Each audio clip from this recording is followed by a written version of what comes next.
So, consistency project week 5, we are talking about our movement side of stuff. We have done stabilising the foot now. Remember we looked at the foot, and obviously this is not a foot, but if this was a foot, we looked at the arch, about how it can collapse, or about how we can stabilise it by engaging that foot. And then we built from practicing that in a static position, either standing or seated, to then practicing it and moving from seating to standing or squatting, if you want to use Jimmy words.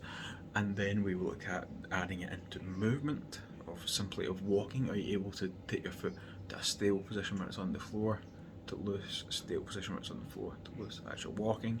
And then we added that layer to a workout setting or an exercise session. And now if you don't currently exercise, what we had you do was sit in a chair, get back up or squat, and then we had you walk.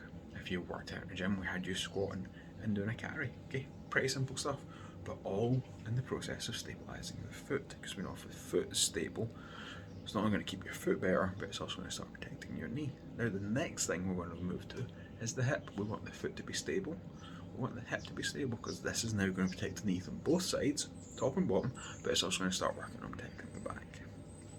How we stabilise the hip? First of all, we're going to practice it in that standing or seated position. Okay, this is actually easier standing, and all the coaches or PTs or group class instructors that you've went to that have told you to squeeze your bum when you're squatting or push your knees out when you're squatting are trying to get you to stabilise the hip. They might not realise that that's what they're trying to do, because quite often this is just a repeated phrase that they have learned without understanding why, or they're doing it that way because these are simple cues that they can use in a complex situation of a group class to get a really small result that isn't necessarily going to last, because you don't know necessarily why you're doing it, you're not actually learning how to do it. But here's a test for you, okay? If you've ever been in one of those things where someone's just shouted at you, squeeze your bum when you squat, stand up tall, stabilise your feet into the floor, right? So floor, a little bit of tension to the toes, so you feel that arch engage. Now squeeze your bum as hard as you can and try and sit down while maintaining squeezing the bum. It's really, really hard to do, because at some point during sitting down, the ass muscle actually has to loosen off and the tension has to move to other muscles. So if we just focus on squeezing the ass or pushing the knees out, you're not going to get stability in the hip for the entire range of motion. So now what you're going to do is, when you're standing up, get your feet outside your hips or shoulder width apart, or even a little bit wider where you feel comfortable. You're going to try and have your toes pointing as close to straight ahead as you can, regardless of where you currently squat. Just try it for this point. Grip the floor with your toes so you've got that stable foot position which we practiced. Now, if this was my foot on the floor and this was my hip, I'm going to try and do that.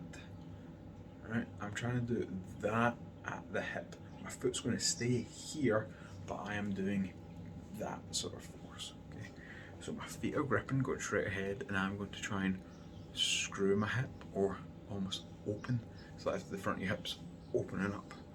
Screw the hip in. Now, what you should feel with that is the ass tightening, but it's not tightening because you're squeezing the arse, it's tightening because you're using that muscle to stabilise the hip. Now, you're going to maintain the foot stability and that screwing of the hip as you sit down.